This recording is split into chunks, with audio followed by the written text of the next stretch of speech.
உங்களுக்கு தெரியுமா? 16 வயது மற்றும் அதற்கு மேற்பட்ட மலேசியர்களில் சுமார் 4.6 பேர், அதாவது 1 மில்லியன் மக்கள் மன அழுத்தத்தால் மற்றும் தற்கொலையால் பாதிக்கப்பட்டிருக்காங்க. மன அழுத்தத்தை குறைக்க நாடி சோதனா மூச்சு பயிற்சியை தினமும் செஞ்சு பாருங்க. இந்த மூச்சு பயிற்சி செய்யறதுனால மன தெளிவு கிடைச்சு பிறகு உங்களோட தூக்க தரத்தையும் மேம்படுத்துகிறது. நாடி சோதனா பிராணாயாமம் செய்ய முதுகெலும்பை நிமிர்ந்து உட்காரணும். அதன் பிறகு நம்மளுடைய இடது கைகளை சின் முத்ராவிலையும் வலது கைகளை விஷ்ணு முத்ராவிலையும் வைக்கணும்.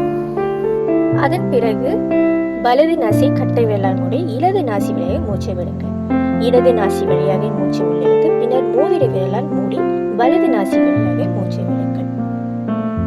இந்த சுழற்சியை வலது நாசியில் மீண்டும் செய்யணும். மேலும் பல ஆரோக்கியமான விழிப்புணர்வு வீடியோவிற்கு தயவு செய்து என்னை பின்தொடருங்கள். இந்த வீடியோவை லைக் செய்யுங்கள், ஷேர் செய்யுங்கள், பகிருங்கள். நன்றி, வணக்கம்.